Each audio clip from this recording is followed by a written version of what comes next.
All right, we are back. We are going to talk about two situations within a ball game that can definitely help you win or definitely contribute to you losing. And the first thing we're going to talk to you about are rundown rules and responsibilities when you get the opposing team in a rundown defensively. And we're going to talk a little bit about how we shade our outfield and how we do what we call play the counts during a baseball game.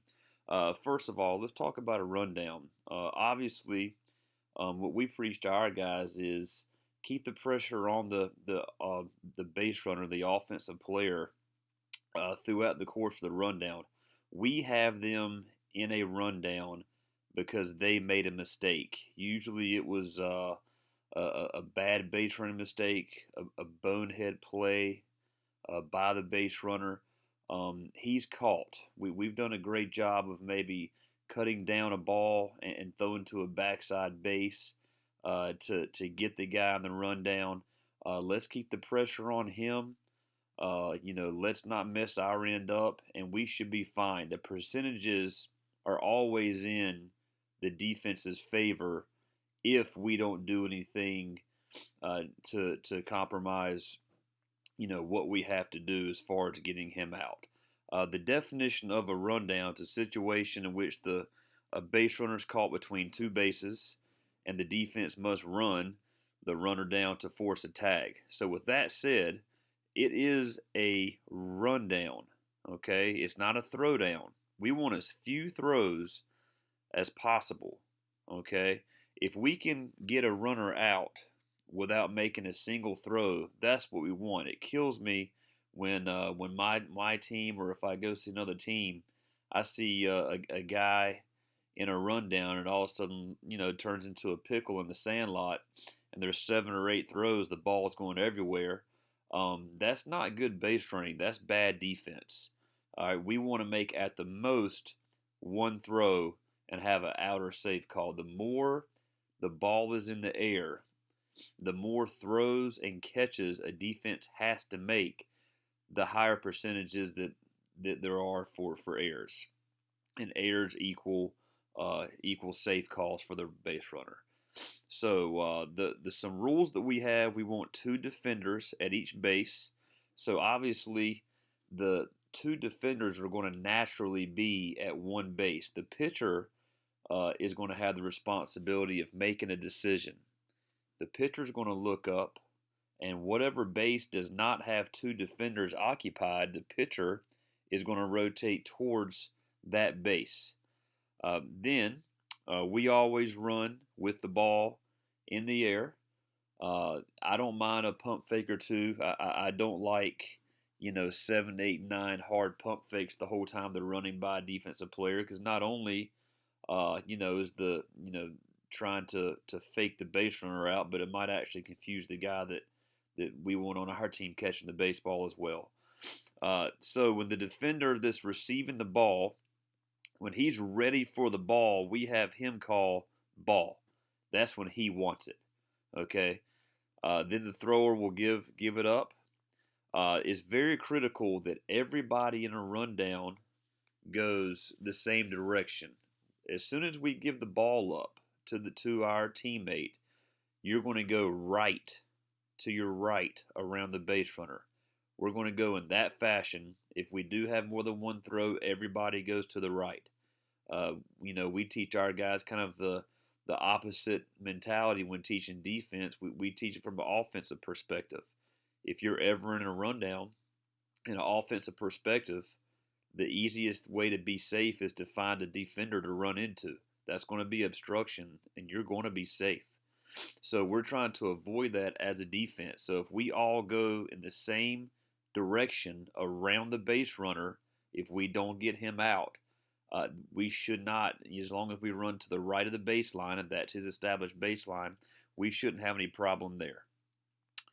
If the runner is safe, we want him back at the base that he came from. If we have a rundown between first and second, and he's safe at second base, then we have a problem. We just gave him 90 feet. He's closer to scoring. If he's safe at the base that he came from at first base, well then really it's no harm, no foul. We didn't get the out, but we didn't give up anything as well. This is very important. This is a big sticking point in my program. Any rundowns between home and third base, we want one throw at the most. If our catcher has the ball, if our pitcher is covering home, we're going to run him all the way to third base. We want him sliding, diving right back to the bag. Our defender's going to pinch a little bit so the play's not made quite on the bag, but we want him to have a commitment to go back to third base, and we want that play to be made there, out or safe. We want that play to be made there. What we don't want on a rundown is we never ever want a play to be made on the dirt. Okay, that's a cardinal sin, and we're not going to leave it ever up to an umpire or anybody else's discretion to give us to give the other team a run against us. Okay, so we are going to make every play going back to third base. That should be 0 or 1 throws only. That's about rundowns. I want to go over one more thing here, and that is how we shade our outfields and we play the count. So in a 0-0 count, our outfield is going to be positioned by our coaching staff based on a scouting report. Okay, so we'll have one of our coaches in charge of outfield, and he'll start at a position that we've done research and we know pretty much where to play the guy. Now, on most of our pitchers, what we'll do after that, after the original positioning, is we'll call what's playing the counts. So, for every ball the pitcher throws, you have to think about it. It becomes an advantage count for an offensive player. So if you look at a percentage chart of what a batting average is for positive counts for a hitter, 1-0, 2-0, they continue to get balls on them. Our pitchers have to throw better pitches. So every advantage count, their percentage goes up. They're going to swing a little bit more aggressive, probably a little more pop on the ball, probably a little bit more to the pull side. Okay? Every strike that we throw, they're probably going to get a little bit more passive in their swing. That's going to be more of a negative count for the hitter. Our pitcher is kind of, the hitter's playing into their hands. They have to have more of a defensive approach, especially when they get 2 strikes. More times than not, the more strikes we have, unless we're going to bust a guy really hard in, it's probably going to be something softer away, maybe for an out pitch, maybe a breaking ball, maybe a changeup. So with that in mind, what we're going to do for every ball our pitcher throws, our outfielder is going to take 2 steps back.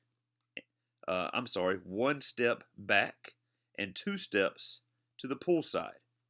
Okay? So again, our pitcher throws a ball, it's 1-0. All right? All our outfielders are going to do from their original position is go 1 step back and 2 steps to the pull side. So if it's a center fielder and a right-handed hitter is up, he would take 2 steps to the left field and 1 step towards the fence. If we come back with a strike, it'd be a 1-1 count. He would take 1 step in and 2 steps towards the backside, which would actually put our center fielder in the original position that he started. It'd be a 1-1 count. So for every ball, he goes back 1 step. He goes pull side 2 steps. Every strike, he goes in 1 step, backside 2 steps. Now, certainly there are times that we're going to go more on a scouting report than just let our outfitters shade the counts. But we do like doing this. We feel it's a pretty efficient way for our outfitters to stay involved in the game and to get better jumps on the baseball based on what kind of swings and approaches the hitters might have to take. I hope you enjoy this. I hope you get something out of this. I hope this improves your defense. Thanks for tuning in.